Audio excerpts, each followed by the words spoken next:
Bueno, bienvenidos una vez más a Medicina y Algo Más Podcast y en esta nueva entrega tenemos nuevamente a la doctora Carolina Albornet.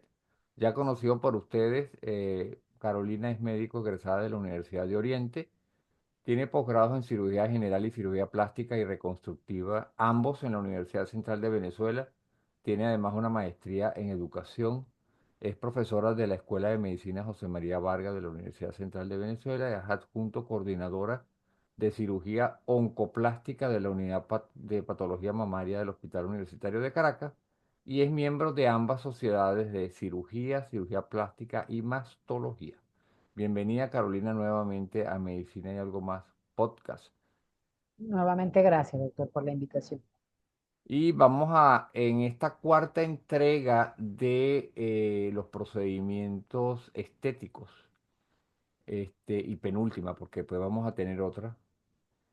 Vamos a hablar de tres procedimientos quirúrgicos, que son la blefaroplastia, la otoplastia y lo que se ha dado a llamar el lifting facial y de cuello. Entonces, vamos a empezar con la blefaroplastia, preguntándote qué es la blefaroplastia, cuáles son las razones para realizarla o las indicaciones y contraindicaciones. Ok, la blefaroplastia es el procedimiento mediante el cual nosotros hacemos un rejuvenecimiento o disminuimos la cantidad de piel sobrante de los párpados. Hay blefaroplastia superior, inferior, y la que más demandan es la superior en la mayoría de los casos porque es este párpado que tiende a ser pesado, que tiende a caer sobre el ojo y entonces el óvalo del ojo se ve cada vez más pequeñito. Y en algunas personas también lo hacen no por estética, sino por la parte de salud, ya que el párpado es tan pesado que ya al final de la tarde y en la noche, pues sienten como que la mirada ya no ven igual porque sienten el ojo muy pesado, se les cierran los ojos literalmente. Entonces, ya ahí hay una razón también médica para realizar la blefaroplastia. Esta caída del párpado es lo que se llama blefarochalasis, ¿ok? En términos médicos, y no es más que eso, un exceso de piel que puede o no acompañarse también de bolsas, lo que llaman bolsitas grasas, que pueden salir en la parte de arriba del ojo o más frecuentemente en la parte de abajo, que son esas bolsitas que las mujeres, bueno, y también los hombres cuando no han descansado bien o se les hincha un poco el ojo, pues se le ven y se le protruyen de manera importante. Entonces, hay casos donde hacemos blefaroplastia solo superior, donde quitamos solamente esa piel que sobra, o hacemos blefaroplastia superior e inferior, cuando también Mm. resecamos esas bolsas y resecamos el exceso de piel que pueda haber, sobre todo en esas personas que se le ve el ojo como así, como que le sobra piel también abajo. Entonces, generalmente hacemos las dos cosas, tanto superior como inferior y por supuesto bilateral.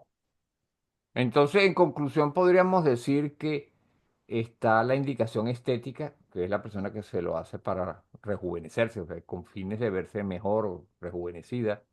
Y la otra sí tiene indicaciones que son las indicaciones funcionales, es porque hay un problema.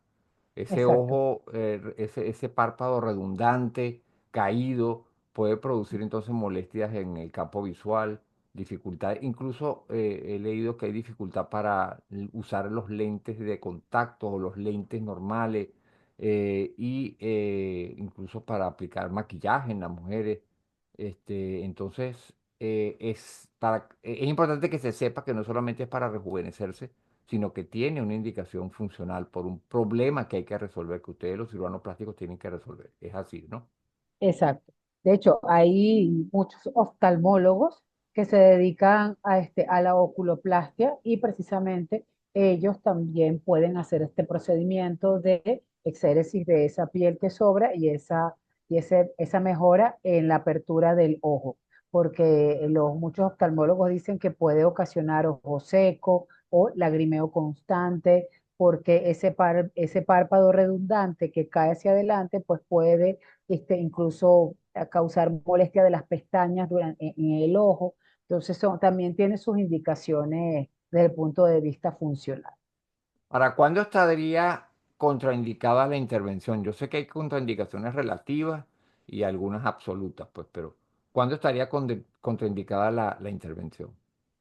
Bueno, esta cirugía no tiene prácticamente contraindicaciones, excepto, por supuesto, en las pacientes que no tengan la indicación de realizársela. ¿Por qué? Porque hay pacientes que de repente no tienen ese párpado tan caído y el cirujano pues quiere abrir más el ojo y quita piel tanto de arriba como de la parte inferior y entonces ocurre una de las complicaciones más temidas, que es dejar el ojo abierto, o sea, ese ojo que no es capaz de cerrarse. O más temido todavía en aquellos pacientes donde le quitamos la parte inferior de la piel sin tener indicación de hacerlo y entonces le queda el párpado inferior así, evertido.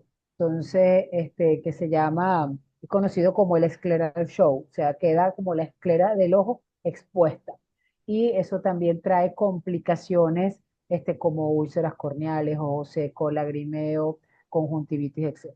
Por supuesto, si hay cualquier proceso infeccioso a nivel de lo que es los ojos, no se debe realizar la cirugía hasta no mejorar esa parte.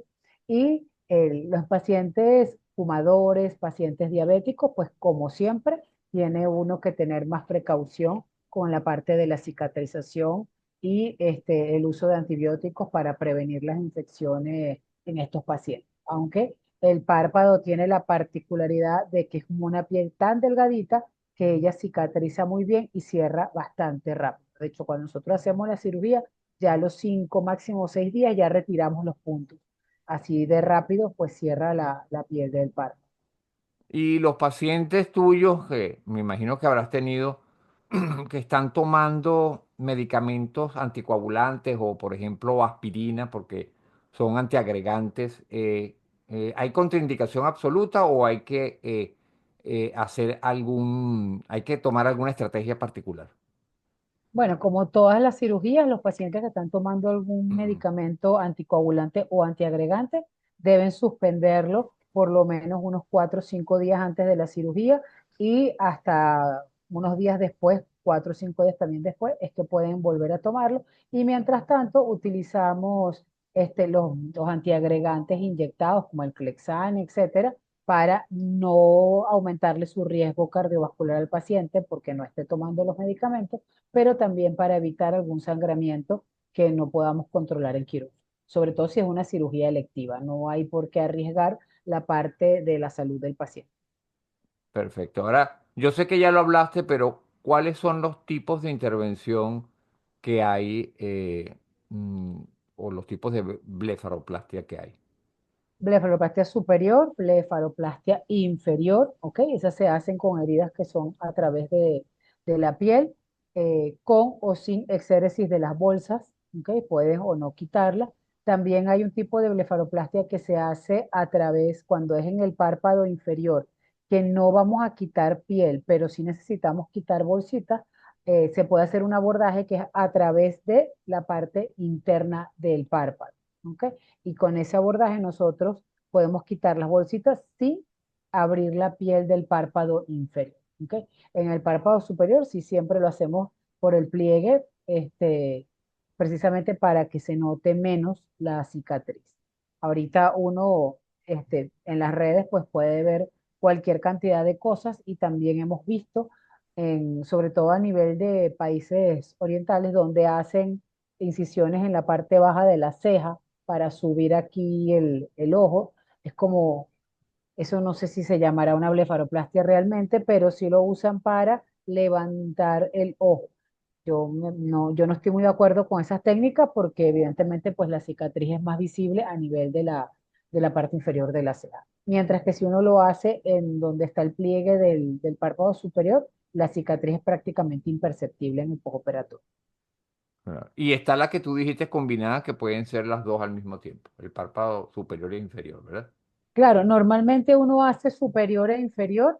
Es raro que se haga solamente Ok. la superior porque a veces en la inferior, aunque no hay que quitar mucha piel, sí hay que quitar bolsitas, porque cuando hay redundante el párpado superior, generalmente hay que sea una bolsita hay y hay que o quitar la bolsita o reforzar el músculo de la parte anterior del piso de la órbita.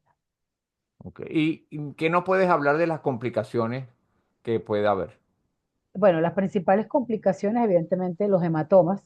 Esta piel es muy delgada y los hematomas se ven muy rápido, ¿ok? Entonces vamos a ver que el paciente se le pone pues el ojo morado. Las dehiscencias, que es que se abre la herida, pero afortunadamente, como ya dije, la piel del párpado es tan delgadita que cicatriza, en la mayoría de los casos cicatriza muy bien, pero como complicación también se puede abrir. Eh, las infecciones que también son poco frecuentes, pero pueden ocurrir. Entonces uno en el postoperatorio, además de mandar al paciente a que se lave sus heridas, se coloque sus ungüentos antibióticos, pues también podemos colocar incluso gotas o ungüentos intraoculares con antibióticos para evitar infecciones, tanto de la piel del párpado como del ojo. Perfecto. En algún momento la persona que se somete a esta intervención puede llegar a tu consultorio y decirte, ay, doctor Albornet, estoy viendo un poquito borroso. ¿Eso sería algo normal o esperable? En el posoperatorio inmediato puede ser porque puede haber ojo seco o puede haber mucho lagrimeo por inflamación. Si, por ejemplo, el cirujano no tiene la precaución de cuando hace las incisiones inferiores, respetar lo que es el lagrimal y se va muy profundo, puede lesionar el conducto lagrimal y entonces tenemos como consecuencia un ojo seco. Entonces, ahí entonces tendría el paciente que ir al oftalmólogo, incluso buscar la recanalización de ese conducto. Y la otra complicación desde el punto de vista de una técnica no adecuada es lo que ya dije, lo que se llama el scleral show, que es cuando el paciente queda así, queda con el ojo así, evertido, porque quitamos mucha piel de aquí, el paciente tiene peso acá, y si lo hacemos, entonces le queda el ojo así, el paciente no puede cerrar el ojo, y eso puede traerle como complicaciones conjuntivitis, úlceras corneales, resequedad del ojo, entonces es un dolor de cabeza tanto para el paciente como para el cirujano y por supuesto hay que implicar también al oftalmólogo porque hay pacientes donde esa complicación o esa exposición no mejora, entonces incluso hay que reintervenirlo, interponer colgajos para lograr que de nuevo ese párpado tenga la longitud suficiente como para que pueda cerrar el ojo sin problema. Habitualmente, ¿cuánto dura la intervención? ¿Qué tipo de anestesia usan? ¿Y La en inter- cuánto tiempo se recupera de la intervención habitualmente un Bueno, paciente? esa es una cirugía que afortunadamente la recuperación es rápida. La cirugía puede durar una hora, hora y media, dependiendo si no hay que extraer bolsas, en menos de una hora incluso, o se puede hacer blefaroplastia superior e inferior. En cuanto a la anestesia, se puede hacer con anestesia local y sedación. El paciente ni siquiera tiene que estar dormido completo. El- Hay cirujanos, a mí particularmente no me gusta mucho, pero hay cirujanos que la realizan incluso en el consultorio con anestesia local, sobre todo cuando no hay que retirar bolsas, sino cuando es solamente piel y quizás del párpado superior, podríamos hacerlo en consultorio con anestesia local, pero uno siempre recomienda que sea en quirófano con todas las medidas de protección para el paciente y para uno, que el paciente esté monitorizado, etcétera, pero se puede hacer con anestesia local y sedación sin ningún problema. La recuperación, bueno, el paciente va a pasar los primeros días con edema, por supuesto, con inflamación tanto del párpado superior como del inferior. Uno recomienda usar lentes oscuros si el paciente va a salir a la calle, colocarse compresas con frío local para mejorar la inflamación. El párpado, así como se inflama muy rápido, también se puede desinflamar rápido. Analgésicos, antibióticos, por supuesto, pero ya más o menos a la semana el paciente está lo suficientemente desinflamado, aunque todavía pueda estar un poquito morado, como para irse reintegrando poco a poco a sus actividades. ¿Y necesita alguna preparación específica o especial antes de la intervención? No, solamente la de cualquier paciente preoperatorio, evidentemente sus exámenes completos, evaluación cardiovascular, inmunológica, sus exámenes de sangre. El paciente tiene que estar sano, por supuesto, como para toda intervención electiva, minimizar el riesgo de complicaciones, pero no hay ninguna preparación especial para la blefaroplastia. Perfecto. Bueno, entonces vamos a entrar ahora en la otra intervención, que es la otoplastia. Y vamos a seguir el mismo esquema de preguntarte qué es la otoplastia y cuáles son las indicaciones de la otoplastia. Ok, la otoplastia es la cirugía de las orejitas, ok, del pabellón auricular específicamente.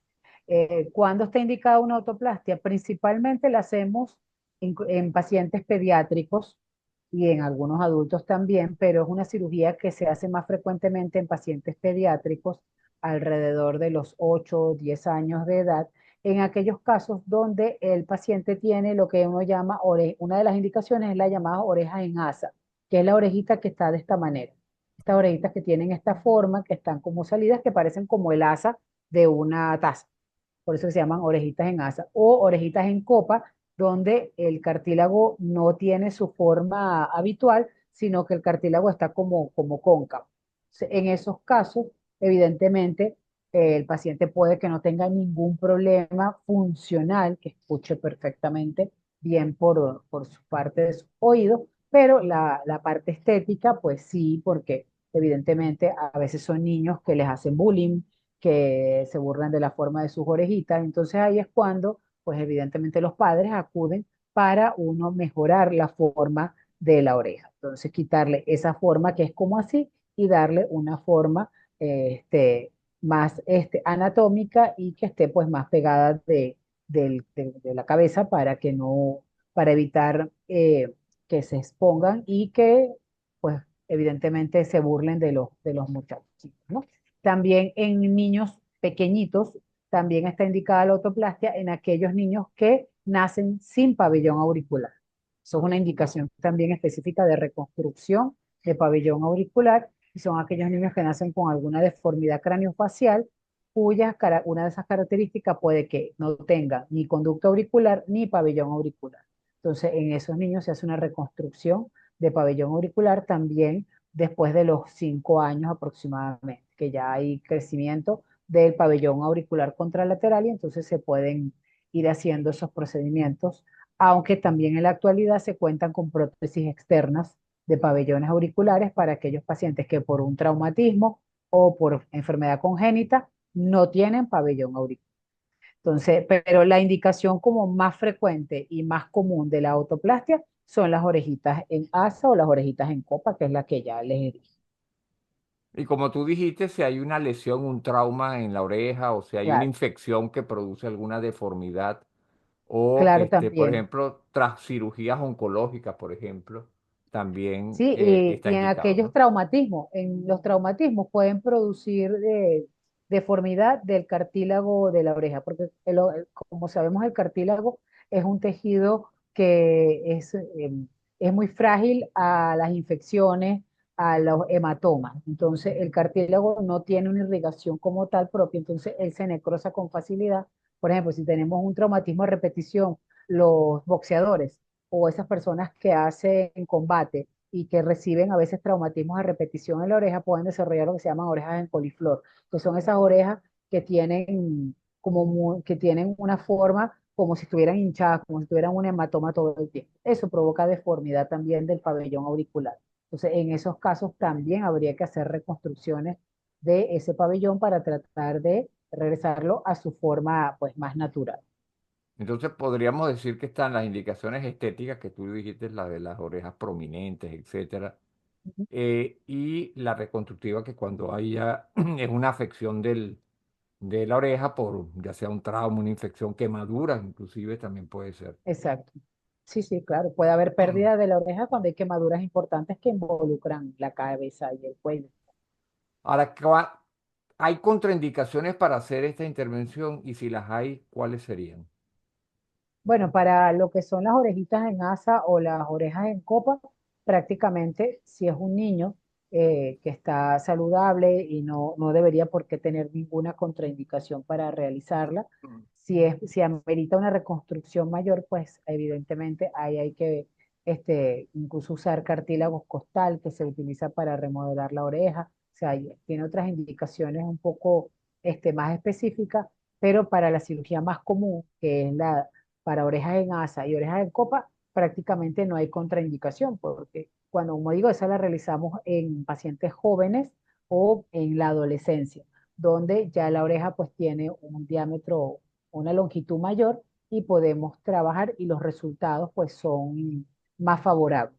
Incluso hay pacientes que esperan a la edad adulta y hemos realizado esta cirugía en pacientes adultos también. Si es un paciente adulto, pues por supuesto el tabaquismo y la diabetes, pues son, como en todas las cirugías ya hemos dicho, son problemas que hay que tener pues controlados. Si el paciente fuma, pues evitar el cigarrillo, porque todo eso me puede afectar la irrigación del cartílago, que como ya dijimos, él no tiene un vaso que lo nutre, sino que él se nutre a través de la capilaridad de la piel. Entonces, si nosotros tenemos unos vasos que están afectados por diabetes o por hábito tabáquico, pues tenemos más riesgo a que ese cartílago se necrose. Y si el cartílago se necrosa, es un cartílago que se pierde. Entonces, vamos a tener mayor deformidad de la que teníamos antes. Por supuesto, si es un paciente con alguna enfermedad infecciosa que sea a nivel de la piel o que tenga algún problema a nivel local, pues evidentemente habría que resolverlo antes de realizar la cirugía, pero no es una cirugía que tenga contraindicaciones mayores. Ahora, ¿cuántos tipos de intervención hay en otoplastia? Bueno, como ya dije, depende de la causa para la autoplastia. Para las más frecuentes, como ya dijimos, no, generalmente la técnica quirúrgica es una sola, donde se hace el abordaje por detrás de la oreja, se libera todo lo que es el cartílago, se remodela y se rehace lo que son los pliegues normales que tiene el cartílago de la oreja, ¿ok? Se sutura y después se cierra y se hace el te coloca un apósito que me va a mantener la oreja pegada por unos días y eso se levanta más o menos unos 3 4 días después y esos puntos se dejan por 1 a 2 semanas y ya la orejita debería tener pues su forma habitual. Evidentemente, si no hay ninguna complicación. Nosotros normalmente no se deja ningún tipo de drenaje a nivel de la oreja porque hacemos hemostasia exhaustiva para evitar la complicación de los hematomas, que es una de las complicaciones que debemos evitar en cualquier cirugía de pabellón auricular. Y en el caso de las cirugías reconstructivas, Bueno, en caso de la cirugía reconstructiva podemos tener las prótesis oculares, las prótesis oculares, no, perdón, las prótesis del pabellón auricular que se puede hacer con cartílago costal o venden unas de silicón o que ya vienen de material sintético que ya vienen preformadas. Entonces se colocan, se hace un bolsillo de piel, se colocan debajo de ese bolsillo de piel, se espera un tiempo y eso se levanta esa piel para que tenga pues la piel suficiente para uno poder hacer esto con esa prótesis que bien sea de cartílago costal o sea una prótesis exógena de un material sintético. Si es por deformidades en la oreja, pues evidentemente habría que también tallar y remodelar ese cartílago para tratar de llevarlo a su grosor anterior, si es un cartílago que está muy engrosado, o si es un cartílago que hizo queloide, por ejemplo, entonces nosotros tenemos que quitar ese queloide. En el pabellón auricular vemos frecuentemente queloide, sobre todo en esas personas que se abren huecos, varios huecos en la oreja, y esos huecos se infectan. Entonces, cuando eso sucede, es muy frecuente ver queloides a nivel del pabellón auricular. Hay queloides que son pequeños, que con infiltraciones y después de resecar la piel se resuelven, pero hay queloides que afectan y deforman el pabellón auricular. Entonces, en esos casos necesitamos, uno, infiltrar ese queloide hasta ponerlo lo más pequeño posible, después retirar ese exceso de piel, remodelar el cartílago, y hay casos donde los queloides son tan rebeldes, entre comillas, que ameritan radioterapia local para que ese queloide no vuelva a ser. Entonces, como ya vemos, el pabellón auricular y el cartílago del pabellón auricular es muy frágil y es un tejido que tenemos que cuidar mucho porque es susceptible a necrosarse y a deformarse muy rápido. por supuesto, la duración de la intervención va a depender del tipo de intervención que le vas a hacer, ¿no? Claro. Y la anestesia también va a variar del tipo, dependiendo del tipo de Bueno, intervención. generalmente se hace con anestesia, porque como se hace más frecuentemente en jóvenes, generalmente la anestesia es general, porque Ok. no es frecuente que una persona, un joven se quede tranquilo mientras uno manipula, pero Si es solamente para remodelar el cartílago en unas orejas en asa que no están tan deformes y en una persona adulta, también podemos hacerlo con anestesia local y sedación, que se hace anestesia en un plano subdérmico y el paciente pues es un procedimiento bastante bien tolerado.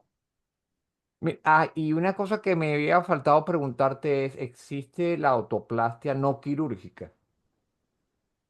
Bueno, cuando hay deformidad del cartílago, es muy raro que el cartílago recupere una forma sin que nosotros hagamos incisiones sobre él o que quitemos, por ejemplo, el cartílago.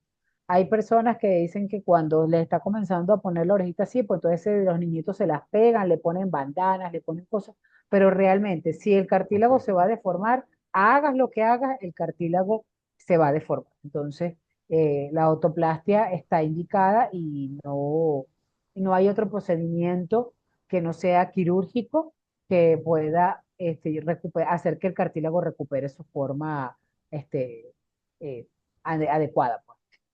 Y de las complicaciones ya mencionaste la más frecuente. ¿Cuáles Los serían las más hematomas, frecuentes?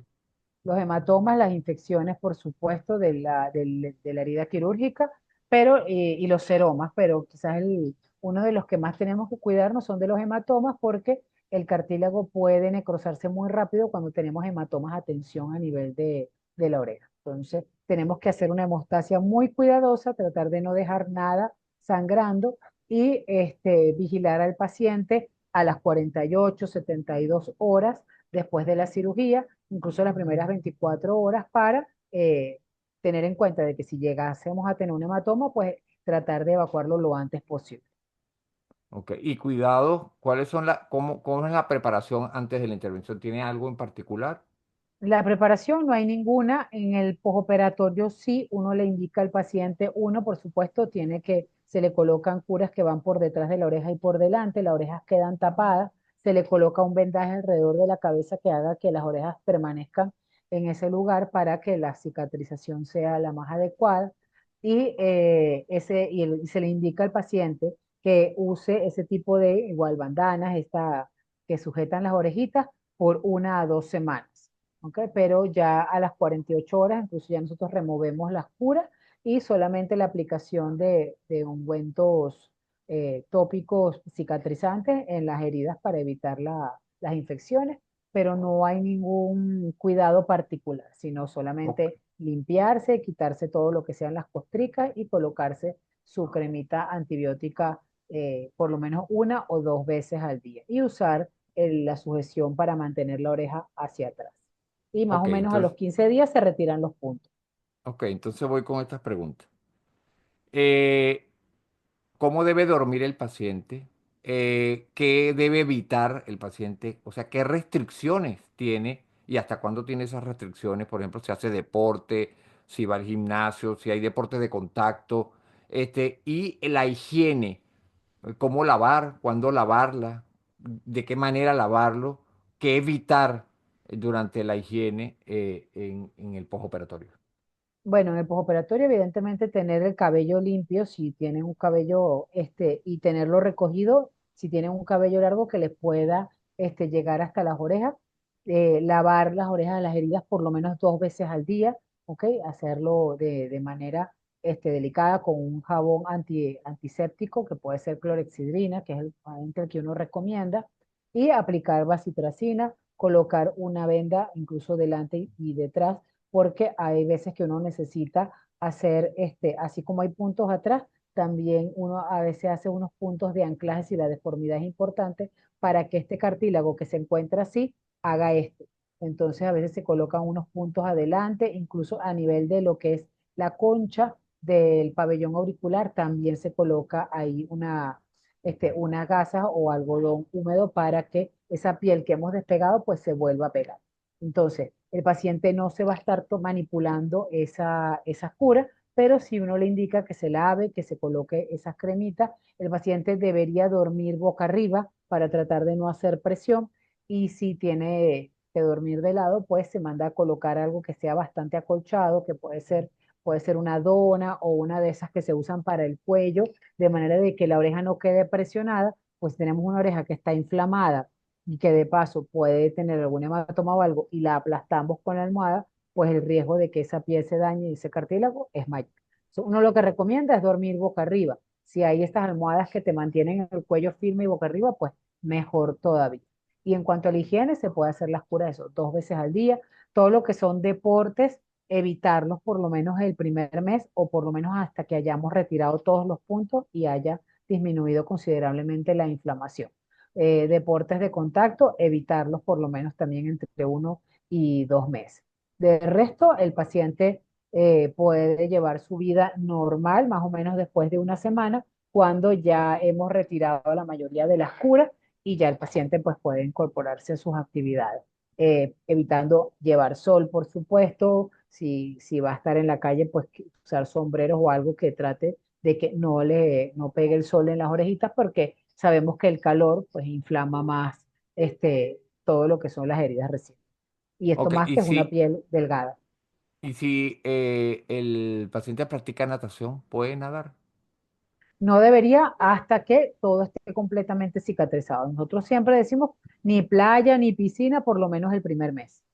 Perfecto. Y lo otro es, Carolina, si él usa lentes, no tiene lentes No de los contacto, sino puede, lentes normal, ¿puede usar los lentes o qué cuidado tiene que sí, hacer, que tomar? sí los puede usar, por supuesto, teniendo la precaución de que quizás aquí le moleste un poco, pero se puede colocar incluso un algodón, una gasa aquí y usar su lente. Quizás no lo va a poder usar así, quizás lo va a tener que usar un poquito más elevado, pero normalmente la herida es de la parte superior hasta la parte inferior, pero la herida no llega hasta acá. Entonces aquí no va a tener herida, entonces no, los lentes no tienen ninguna contraindicación. Claro, las primeras 48 horas, pues trataremos de no usarlos, pero ya después los puedo utilizar sin ningún problema. Perfecto. Voy a volver un poco atrás porque se nos pasó algo con respecto a la blefaroplastia. Es los cuidados posoperatorios de la blefaroplastia. Tú hablaste de algunos, pero nuevamente, ¿cómo debe dormir? ¿Qué debe evitar? Si usa lentes de contacto, ¿los puede seguir usando o no es adecuado? ¿Qué tipo de actividad física y cuándo reanudarla?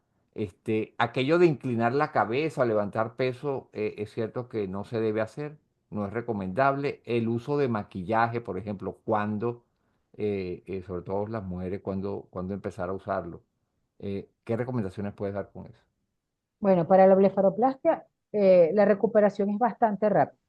Si la persona usa lentes de contacto, evitar usarlos los primeros días. ¿Por qué? Porque le va a ser difícil abrir el ojo, porque lo va a tener inflamada, va a tener el párpado inflamado. Entonces se recomienda que use más bien sus lentes de montura los primeros días. Incluso si va a salir a la calle, usar lentes oscuros. ¿Por qué? Porque el sol, si hay algún hematoma, y generalmente lo va a ver, pues ocasiona manchas en la piel. Cuando ya tenemos la herida completamente cerrada y ya hemos retirado los puntos, el paciente se puede comenzar a aplicar alguna crema cicatrizante para evitar que se engruesen las cicatrices. Puede usar protector solar, por supuesto. Si son las damas, pueden utilizar sus bases con protector solar en toda esta parte para evitarlo que el sol vaya a mancharles la piel. ¿Ok?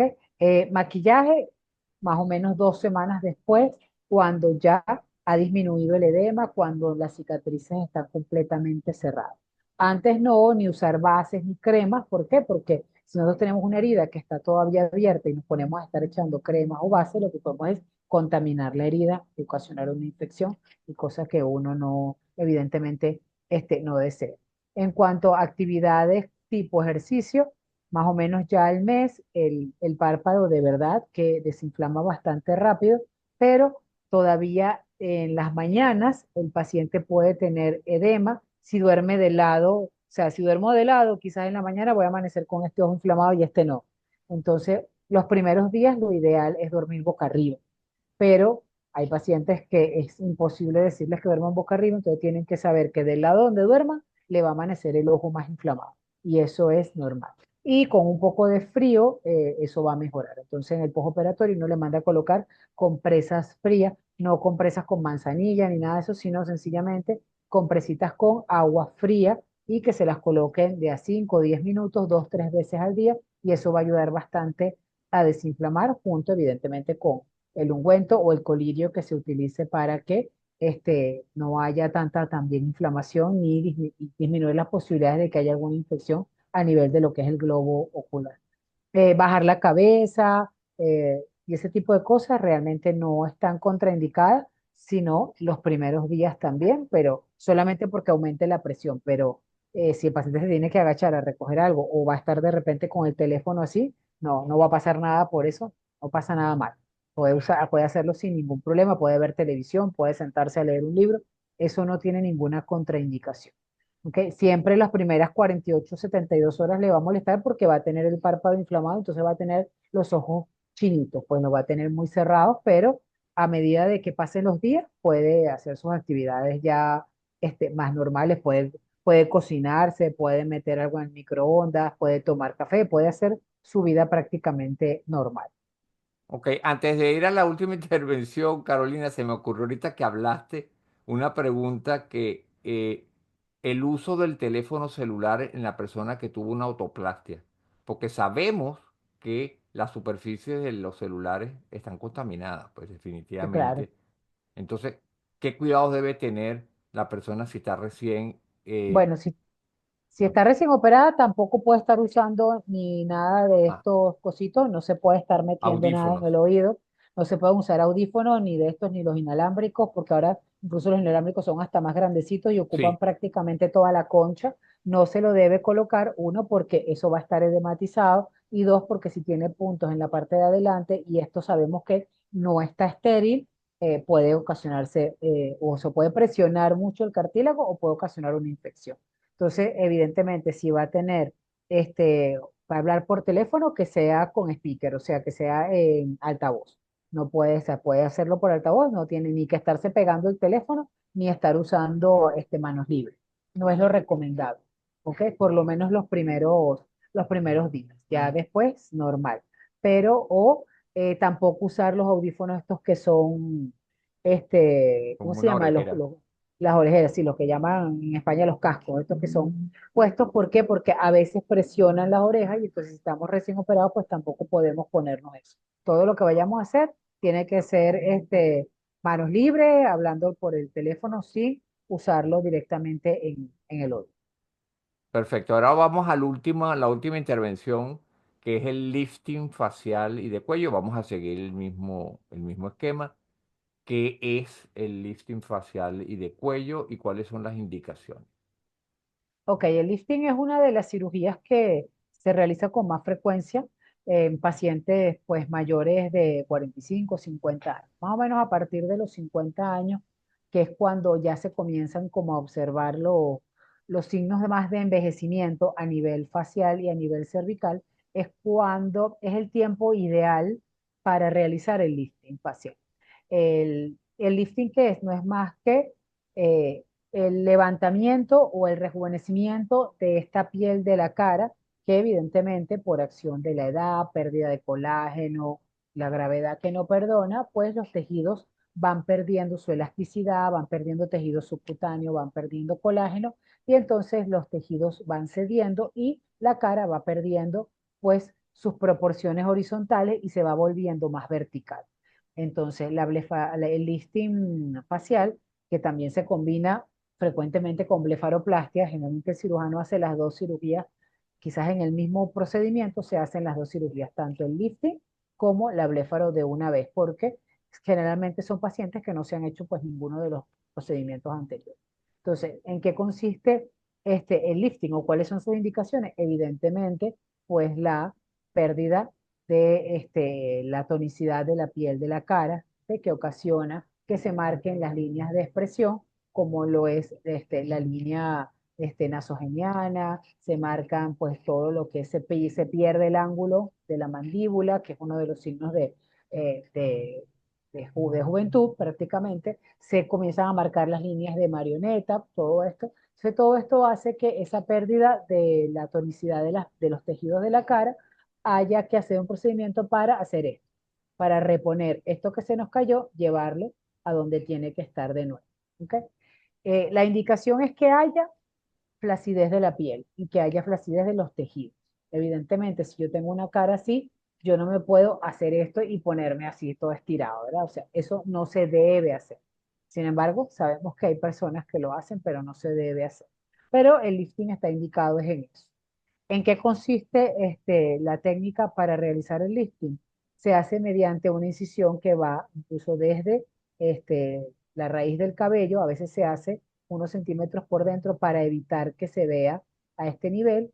Esa cicatriz viene por la parte anterior, va por la parte anterior del pabellón auricular, escondiéndose detrás de delante de esto que nosotros tenemos aquí, que es este saliente. Nosotros hacemos este saliente de la orejita por aquí atrás, por ahí va la cicatriz y después va por detrás del borde de la oreja. Llega hasta la base del cabello en la parte lateral. Con esto, ¿qué hacemos? Con esto logramos movilizar todo lo que es tercio superior o parte del tercio superior, tercio medio y el cuello. ¿Por qué? Porque nosotros agarramos todos estos tejidos y los estiramos hacia atrás, hacemos esto. Entonces, con eso garantizamos que volvemos a retomar nuestro ángulo mandibular, quitamos esta piel que está aquí, este exceso de piel lo quitamos y con esta herida de aquí atrás levantamos lo que es el cuello. Cuando hacemos solo la cervicoplastia, que a veces el paciente no quiere hacerse nada en la cara porque lo que le molesta es el cuello, se hace la cervicoplastia y solamente la incisión iría por el pabellón auricular, iría hasta aquí atrás. Y con eso se levanta esto. Hacemos eso. Y se ve la diferencia, es considerable. ¿Ok? Si ya yo lo necesito. Entonces, esa cirugía lo que busca es reponer, pues evidentemente, la forma más horizontal que vertical de la cara y reposicionar lo que son las protuberancias, por decirlo de una manera, grasas de la cara, que normalmente están en la región malar, y esta grasa malar pues también se cae estos tejidos. Entonces nosotros lo que hacemos es reposicionar. Hay muchas técnicas para hacer lifting, desde las más antiguas donde prácticamente se buscaban todos los planos y se hacía un estiramiento. Hay ahorita técnicas más modernas. Antes, o sea, hace unos años se hacía solamente de la piel y sin embargo, actualmente lo que se busca es planos profundos en el sentido de que cuando uno abre y seca prácticamente lo que se llama el SMAS, que el SMAS es ese músculo que está recubriendo la piel por debajo y que hace que se vaya junto con toda la piel hacia abajo. Y esas técnicas de planos profundos lo que hace es que se note, se vea más natural los resultados. O sea, que se nos veamos como que si por ahí, por esa cara no ha pasado el tiempo. ¿Cuáles son una de las cosas que debemos tener muy presentes cuando hacemos esto? Pues la salida del nervio facial, por supuesto, y de el trigémino. Entonces, todo eso, porque sabemos que por esta parte anterior tenemos varios troncos de nervios que hacen que nosotros tengamos toda esta movilidad en la cara y que si nosotros no cuidamos estas ramas del nervio facial, la mandibular, la maxilar o la orbitaria, pues nosotros podemos ocasionar una parálisis facial que puede existir en técnicas profundas o con desconocimiento adecuado de los planos. Puede existir una inflamación del nervio y la persona puede experimentar transicionalmente una parálisis facial, que eso después se va a reportar. Pero lo ideal es que el paciente no salga con ningún tipo de ni parálisis, ni paresia, ni ningún tipo de lesión del nervio facial si nosotros ubicamos adecuadamente los planos, ubicamos adecuadamente dónde está el tronco del nervio y no tocamos pues ni a nivel frontal, ni a nivel lateral, ni a nivel cervical, pues ninguna raíz nerviosa. Así vamos a evitar complicaciones y vamos a evitar que el paciente pues en vez de salir pues rejuvenecido, pues salga con una complicación que puede ser incluso permanente. Ok, antes de hablar del resto de las complicaciones, dos cositas. ¿Qué es lo que se llama el mini lifting? Y si hay un lifting que ahora, no sé si es nuevo, pues se llama lifting endoscópico.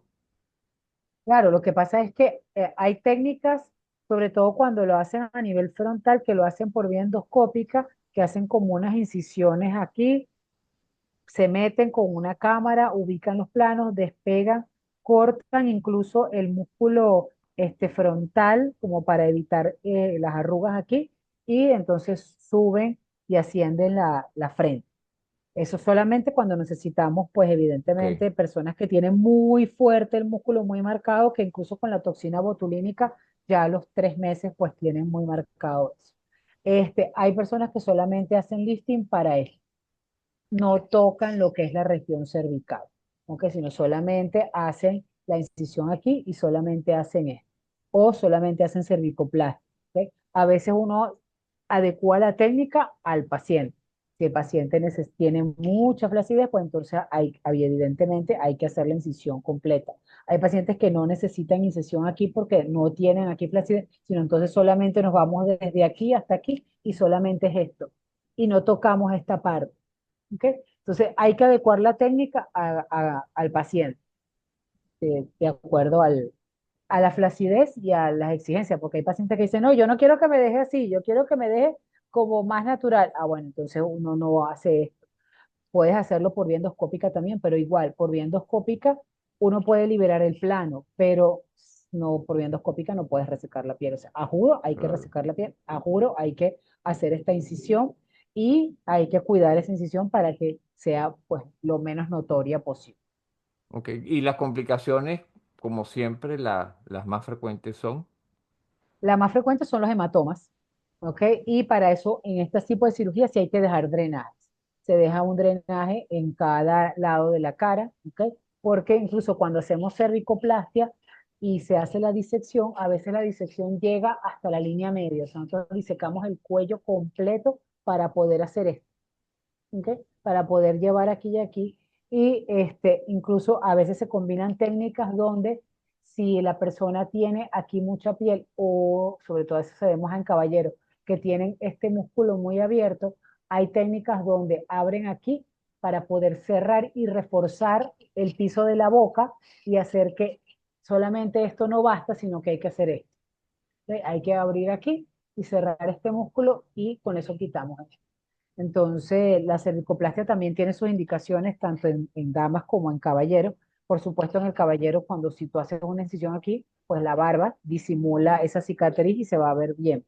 En las damas no podemos hacerlo, sino a menos que sea estrictamente necesario o solamente cuando hacemos cirugías de papada, donde la persona no tiene nada a nivel del cuello, solamente tiene una papada prominente, entonces ahí se hace con liposucción y cierre del músculo con una incisión aquí y aquí no toca nada.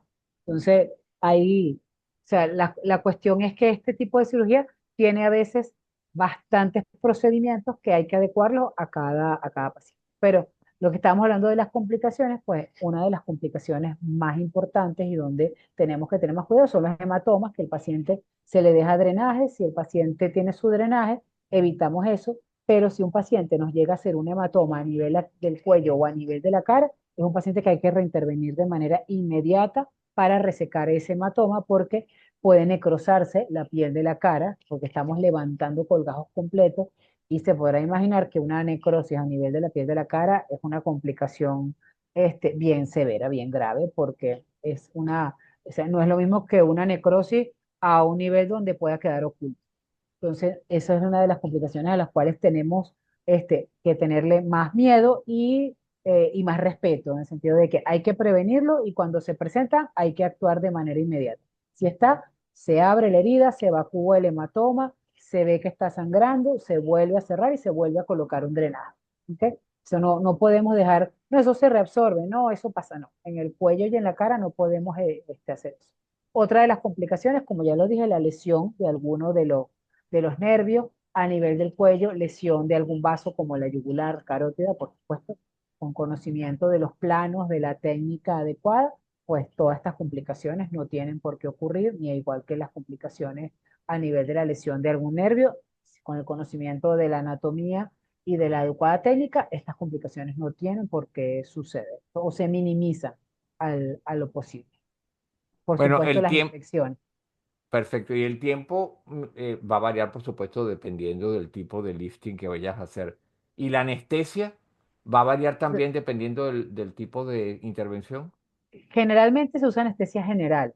¿Por qué? Ok. Porque aquí usamos, hacemos disecciones grandes a nivel de la cara y el cuello y el paciente entonces le volteamos la cara para un lado, le volteamos la cara para el otro y cuando nosotros hacemos procedimientos con anestesia local y sedación, que hay cirujanos que lo pueden hacer, yo prefiero anestesia general, pero hay cirujanos que se arriesgan y hacen anestesia local con sedación pero el paciente, bueno, se puede evidentemente mover y puede entonces, o le puede doler, entonces te va a incomodar. Y lo otro es que siempre hay que usar, hay que colocarle al paciente eh, oxígeno por bigote. Entonces, es algo que tenemos que tener con mucha precaución porque nosotros usamos, aunque con baja potencia, electrocauterio en la cara y en la bléfaro también. Entonces, si nosotros tenemos un paciente con oxígeno por bigote nasal, porque lo estamos haciendo con anestesia local y con sedación, si ese oxígeno se sale de ahí de la nariz o se llega a fugar para otra parte y nosotros usamos electro, podemos ocasionar una quemadura, porque el oxígeno es inflamable. Entonces, todas esas son cositas que aunque parezcan tontas, son detalles que hay que cuidar mucho. Entonces, por eso, si usted me pregunta a mí, yo prefiero anestesia general, el paciente no se está moviendo, el paciente se queda tranquilito, el anestesiólogo está pendiente y nosotros trabajamos con mayor tranquilidad. Pero si prefiero anestesia general, es una cirugía que dependiendo del cirujano y de la técnica y de la dificultad, si son una piel muy gruesa, una piel más delgada, si es un paciente que se ha inyectado previamente algo en la cara o se ha colocado hilos, entonces donde hay fibrosis, pues eso puede hacer que una cirugía de 3 horas se convierta en una cirugía de 4 o 5 horas. Entonces esto no es una cirugía que es tan rápida y si hacemos bléfaro más lifting, puede ser una cirugía de 4 horas fácilmente.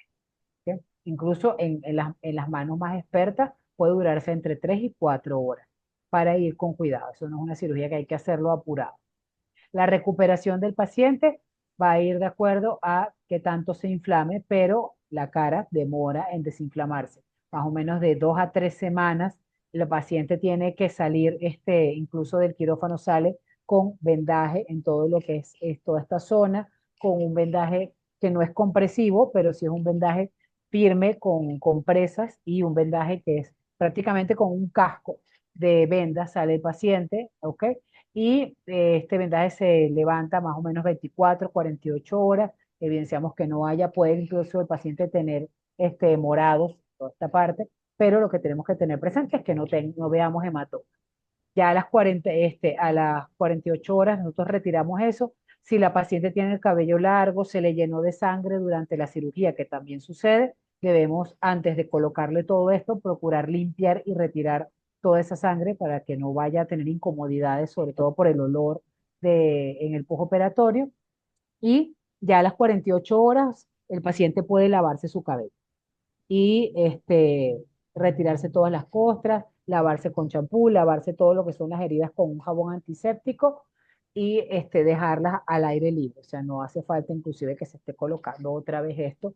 Y hay unas fajas, por decir una manera, que se utilizan, que se colocan a nivel de la cara, que es como una mentonera y viene aquí. Y su función va a ser mantener esto, mantener la cara y estos colgajos lo más adheridos posibles al plano profundo para que ellos se adosen y se peguen de la manera correcta y evitar el espacio muerto, que es lo mismo cuando se usa faja a nivel de una liposucción, faja a nivel de una dermo de abdomen, en la cara es lo mismo. Esta faja lo que va a hacer es esto, va a hacer esto y me va a mantener los tejidos adheridos al plano profundo para que cuando yo me quite eso, pues la piel quede en su lugar. Y Por también me va supuesto, a evitar el espacio muerto y al evitar el espacio muerto se evitan los seromas y se evitan los hematomas. por supuesto, protegerse del sol, como ya tú lo has dicho en todas las Claro, sí. intervenciones. ¿Y Un- cuándo puede reincorporarse a su rutina de trabajo, a la rutina de ejercicio, si es que hacía ejercicio anteriormente, de qué tipo de ejercicio puede... si es un lifting, tiene que esperar por lo menos un mes y medio. O sea, yo ok, siempre recomiendo entre 3 semanas y un mes para reincorporarse al trabajo cuando ya también hemos retirado perfecto. puntos, que ya el edema ha bajado un poco, ¿ok? Y usar protector solar si ya retiramos puntos y todas las heridas están cerradas, usar su protector solar en toda el área para evitar las manchas posteriores. Evitar Perdón, exponerse el al uso de sol. sombrero, Sí, se puede utilizar y es que tiene que recomendable. utilizarlo precisamente para evitar la exposición del sol. Todo lo que es playa, piscina, más de un mes, mes y medio, para evitar, aparte de la probable contaminación con el agua, pues evidentemente el sol y el calor que causa pues edema a nivel de los tejidos. Y sobre todo si son caballeros, cuando la piel del hombre es más gruesa, pues evidentemente el edema es mayor. Entonces también tiene que evitar todo lo que es aumento de la presión. Si el paciente es hipertenso, diabético, todo esto, pues tener la tensión controlada, porque si es un paciente hipertenso que no se toma su tratamiento y no se cuida, cualquier vasito que quede por ahí en una crisis hipertensiva se desata y comienza un sangramiento que no necesitamos. Entonces, siempre es un paciente que si va, tiene que ir en las mejores condiciones. Si la paciente o el paciente son fumadores, prácticamente, si me pregunta, es una contraindicación para hacerse un lifting. ¿Por qué? Porque este tejido, esta piel es muy delicada y un paciente con compromiso de la microvasculatura tiene más posibilidades de hacer hematoma, de hacer dehiscencia de las cicatrices y de hacer necrosis de la piel. Entonces, si usted es fumadora y quiere hacerse un lifting, pues deje el cigarrillo por lo menos de 3 a 4 meses antes de operarse y así de una vez lo deja de manera definitiva y va a tener una mejor evolución y una mejor recuperación a nivel de su cirugía con mejores resultados, por supuesto. Perfecto. Ya para casi terminar, una pregunta. La actividad sexual se considera también como un ejercicio, como si fuera un ejercicio físico.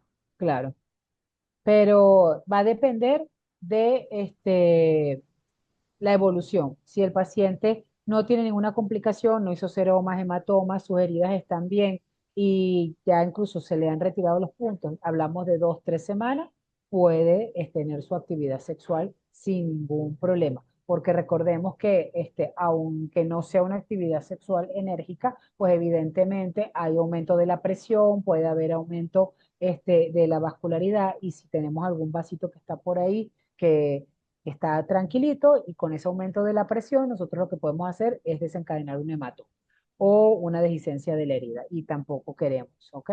Porque si ya la paciente o el paciente fueron este, a realizarse un procedimiento quirúrgico, pues evidentemente también hay que hacer en el postoperatorio todo lo necesario para que la evolución pues sea la adecuada.